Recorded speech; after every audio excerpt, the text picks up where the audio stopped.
6h. Bonjour et excellent réveil à tous à l'écoute de Radio Côte d'Ivoire. Vous suivez à présent la première session d'information de cette matinée, composée du deuxième journal des sports et de l'invité du jour. Avant toutes ces étapes, suivez les grandes lignes de ce journal avec Régis Kofi. Bonjour Régis. Bonjour Rawa Touré, bonjour à toutes et à tous. Le taux d'endettement de la Côte d'Ivoire est faible et le risque de surendettement modéré. C'est ce qu'a dit le Premier ministre ivoirien après avoir annoncé que notre pays a réussi une mobilisation de ressources de 1115 milliards de francs CFA. Présenter les opportunités d'accès au financement dédié aux populations à revenus intermédiaires en Côte d'Ivoire, c'est l'objectif des Journées nationales de la microfinance ouvertes ce jeudi au Plateau. Sénatorial 2018, le scrutin a lieu demain, une première en Côte d'Ivoire qui ne laisse pas indifférent l'Observatoire du Code de bonne conduite qui va déployer 75 observateurs. Et puis, l'ancien président français Nicolas Sarkozy a assuré n'avoir jamais trahi la confiance des Français au lendemain de sa mise en examen dans le cadre de l'enquête sur des soupçons de financement libyen de sa campagne de 2007. Démarrons avec cette information. Le Premier ministre ivoirien annonce que le taux d'endettement de la Côte d'Ivoire est plus faible de la sous-région. Oui, c'est le plus faible de la sous-région. Amadou Gon Coulibaly a donné l'information après avoir déclaré que la Côte d'Ivoire a mobilisé 1115 milliards de francs CFA sur les marchés financiers internationaux à l'occasion d'un eurobond. Une opération qui s'inscrit dans le cadre du financement du budget 2018. Amadou Gon Coulibaly. Tous les fonds donc levés permettront de financer les investissements prévus au budget et de stimuler donc la croissance. Conformément à notre stratégie de gestion de la dette à moyen terme, 2018-2022, le ratio dette sur PIB devrait se situer à 43,2% du PIB donc à fin 2018, contre 42,6% à fin 2017, soit une augmentation modérée de 0,6%. Le taux d'endettement de la Côte d'Ivoire est le plus faible de la sous-région ouest donc africaine. La dernière donc analyse qui a été effectuée avant l'eurobond donc 2018 confirme que le risque de surendettement de la Côte d'Ivoire demeure donc modéré. Le Premier ministre ivoirien Amadou Gon Coulibaly. Ouverture ce jeudi des Journées nationales de la microfinance à Serae-UEMOA au Plateau. Elles vont impliquer l'ensemble des acteurs du secteur et sera l'occasion de trouver des réponses durables aux problématiques du dit secteur. Il ressort que le secteur de la microfinance a enregistré au cours des dernières années un essor remarquable en Côte d'Ivoire. À ce jour, le nombre de clients a augmenté, passant de 779 000 membres épargnants en 2013 à 1,3 million. Quant au volume des crédits mis en place au troisième trimestre, il s'élève à 101,2 milliards. Les détails de Kolo Coulibaly. La microfinance, outil de développement destiné aux populations exclues du système bancaire classique, est un important instrument de réduction de la vulnérabilité des personnes à faible revenu, mais aussi de financement des micro-entreprises et des PME. Au niveau de la situation financière, on assiste à une amélioration continue des indicateurs, aussi bien au niveau des crédits accordés que des dépôts des épargnants. Les encours de crédit s'élèvent par exemple à 270,4 milliards de francs CFA au 31 décembre 2017 et les encours de dépôt à 306,6 milliards de francs CFA à la même date. Le volume des crédits représente actuellement plus de 30% de croissance. En termes de management, le secteur a connu une plus grande professionnalisation et une meilleure gouvernance des institutions de la microfinance. Comme on le constate, la microfinance enregistre donc un regain de dynamisme en phase avec l'embellie économique ivoirienne de ces dernières années. Un regain qui s'explique par une série de réformes entreprises depuis 2012 afin d'assainir les entreprises du secteur et qui a vu de nombreuses fermetures d'instituts de microfinance, mais aussi l'arrivée de nombreux acteurs, notamment des firmes internationales du secteur. Sénatorial 2018, l'Observatoire du Code de bonne conduite va déployer 75 observateurs le jour du scrutin. Oui, le jour du scrutin, c'est-à-dire demain, samedi, car chaque bureau de vote sera visité lors de ces sénatoriales. Une première en Côte d'Ivoire qui mérite l'attention de la société civile et des groupements politiques, selon le coordonnateur de l'Observatoire du Code de bonne conduite, Kwame Adjoumani-Pierre. Ces premières élections dans l'histoire de la Côte d'Ivoire commandent d'être observées. L'observation des élections étant l'une des voies les plus sûres pour assurer l'intégrité du processus électoral, en plus de renforcer la confiance des citoyens quant à la légitimité des institutions et des dirigeants, le déploiement d'observateurs indépendants contribue à restreindre les possibilités d'intimidation, d'irrégularité et de manipulation des résultats électoraux. Il contribue également à réduire les risques de violence et de contestation portant sur les résultats ou le déroulement des élections. C'est dans cette dynamique que l'Observatoire du Code de bonne conduite a décidé d'effectuer l'observation citoyenne des élections.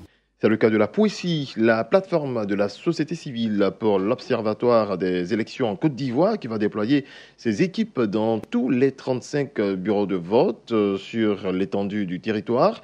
Pour ce scrutin, il n'y aura pas de PVT, technique de comptage rapide de voix, une méthode qui exige un minimum de 6 mois de préparation, a annoncé cette plateforme lors d'une conférence de presse ce jeudi. Occasion pour le président de la Poésie, l'imam Ibrahim Koné, d'inviter l'opposition à mettre bas la terre pour un bon déroulement du scrutin.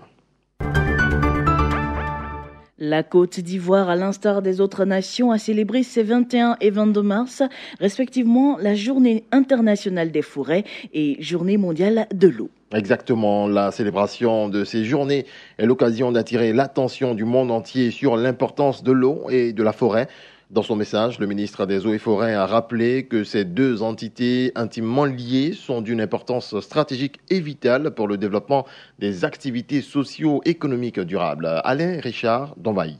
L'année 2018 marque le début d'une nouvelle décennie internationale d'action et cette décennie, proclamée par les Nations Unies, est intitulée « L'eau pour le développement durable ». Elle a pour objectif principal la prise de conscience de tous, tant au niveau national que mondial, de la nécessité d'une gestion intégrée de nos ressources en eau et d'une meilleure gouvernance. Pour ce qui concerne la forêt, l'Organisation des Nations Unies a décidé de mettre en exergue l'arbre urbain à travers le thème « Les forêts au service des villes durables ». Ces différentes thématiques nous invite à réfléchir sur l'exploitation de la nature face aux défis de la préservation des forêts et des ressources en eau, tout en assurant l'implication active des populations. Les agents de l'ANADER, l'Agence nationale d'appui au développement rural, sont en grève depuis le 20 mars. Ils réclament une assurance maladie et la revalorisation salariale. Le directeur général, qualifiant la grève d'illégale, appelle à la reprise du travail. On écoute Sidiki Sissé.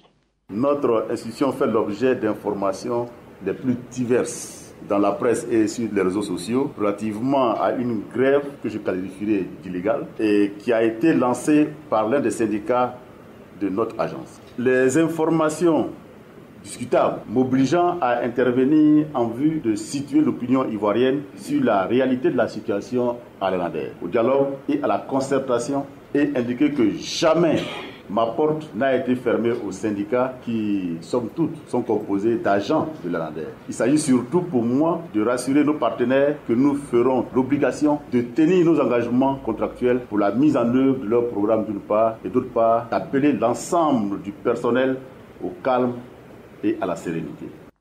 On part à présent à Korogo. La chargée d'affaires de l'ambassade des États-Unis en Côte d'Ivoire était cette semaine à l'université Pélé-Forogon. La diplomate américaine est venue découvrir la région du Poro et profiter pour échanger avec les dirigeants et les étudiants de l'université Pélé-Forogon Koulibaly. La correspondance de Siekwasi. Depuis son arrivée à la tête du département des affaires de l'ambassade des États-Unis en Côte d'Ivoire, c'est la première fois que Catherine Brucker arrive à l'université Pélé-Forogon Koulibaly de Korogo. Sur sa feuille de route, deux grands objectifs. Le premier, découvrir l'institution et ses étudiants dans leur ensemble, particulièrement ceux inscrits au département d'anglais. Le deuxième objectif, le plus important d'ailleurs, réchauffer les rapports de partenariat existants entre l'ambassade américaine et l'université dans le cadre d'un projet qui a pour objectif la promotion de la langue anglo-saxonne au sein de cette université. La grosse pluie tombée sur la ville de Korogo n'a pas entaché la détermination de la diplomate américaine à vendre l'image positive de son pays aux dirigeants, aux étudiants et aux élèves du lycée Houphouët-Boigny qui ont bravé cette pluie pour la voir, la toucher et écoutez son message. Il y a déjà 1300 Ivoiriennes qui font leurs études aux États-Unis. C'est le plus important de l'Afrique francophone. Donc, apprendre bien l'anglais afin que vous puissiez réussir à vos études aux États-Unis. Nous sommes ici afin de donner des livres aux facultés juridiques et aussi au American Shelf pour soutenir cette institution si importante pour la région. Pour rappel, Catherine Brucker est depuis le 28 août 2017 la nouvelle chargée des affaires de l'ambassade des États-Unis en Côte d'Ivoire. Elle remplace à ce poste Andrew Haviland. C'est la première fois qu'elle arrive dans le Nord. Tsikwasi, Korogo, Radio Côte d'Ivoire. On part avec Eddy Mousson à présent qui nous apprend que l'ONG Ivoire Développement Durable a offert plus de 9 tonnes de vivres à 20 écoles à cantine. À l'époque, l'État de Côte d'Ivoire et le Programme alimentaire mondial avaient convenu de doter les cantines scolaires de vivres dont les paniers variaient selon les donateurs. Mais depuis l'année scolaire 2016-2017, l'apport du gouvernement ne permet de couvrir que 18 jours de fonctionnement sur les 120 jours d'école. Pour combler ce gap, la direction des cantines scolaires a décidé de diversifier les sources d'approvisionnement des cantines en mettant en œuvre des stratégies qui lui ont valu des acquis indéniables. Mais en dépit de ces acquis, d'importants défis demeurent. D'où l'intérêt de la collaboration avec d'autres partenaires dans le cadre du partenariat public-privé. Dans cette optique, l'ONG Ivoire Développement Durable, sous l'impulsion d'un de ses membres, a lancé une opération de collecte de fonds dénommée les cantines de cœur pour l'achat de vivres au profit de 20 cantines scolaires des directions régionales d'Abidjan, d'Aboisseau et de Grand Bassam pour 17 jours d'école. Madame Koulibaly Fanta de la DREN d'Abidjan 2. Il est vrai que le ministère de tutelle, sous l'impulsion du gouvernement, consent d'importants moyens financiers à la construction et à la réhabilitation des écoles, mais ces salles de classe construites resteraient vides si les apprenants, nos élèves, y demeurent le ventre creux. Merci de conserver toutes ces intelligences et toutes ces potentialités humaines à travers ce geste plein d'humanisme. En reconnaissance au geste des donateurs qui ont fait parler leur cœur, la direction des cantines scolaires leur a remis à chacun un kit. L'actualité internationale nous conduit tout d'abord au Nigeria. Oui, une centaine d'écolières enlevées le 19 février dernier par des militants islamistes de Boko Haram à Dapchi, dans le nord-est du pays, ont été ramenées mercredi matin à leur école par leurs ravisseurs. 106 adolescentes sur les 110 enlevées le 19 février dernier ont été déposées mercredi au petit matin, non loin de leur école. Les circonstances de cette libération soulèvent de nombreuses interrogations, notamment sur un éventuel paiement de rançon. Nicolas Sarkozy l'assure, il n'a jamais trahi la confiance des Français. Invité au JT de 20h de TF1 hier, l'ancien président français a assuré qu'il ferait triompher son honneur au lendemain de sa mise en examen dans le cadre de l'enquête sur des soupçons de financement par des fonds libyens de sa campagne électorale de 2007.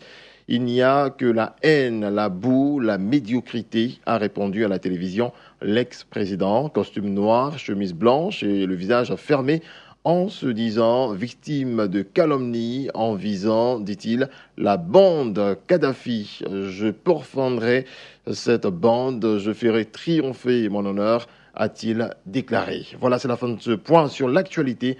Le rappel des principaux titres à présent. Le taux d'endettement de la Côte d'Ivoire est faible et le risque de surendettement modéré. C'est ce qu'a dit le Premier ministre ivoirien après avoir annoncé que notre pays a réussi une mobilisation de ressources de 1115 milliards de francs CFA.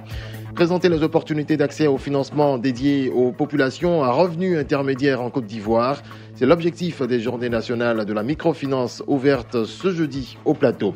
Sénatorial 2018, le scrutin a lieu demain, une première en Côte d'Ivoire qui ne laisse pas indifférent l'Observatoire du Code de bonne conduite qui va déployer 75 observateurs. Et puis, l'ancien président français Nicolas Sarkozy a assuré n'avoir jamais trahi la confiance des Français au lendemain de sa mise en examen dans le cadre de l'enquête sur des soupçons de financement libyen de sa campagne de 2007.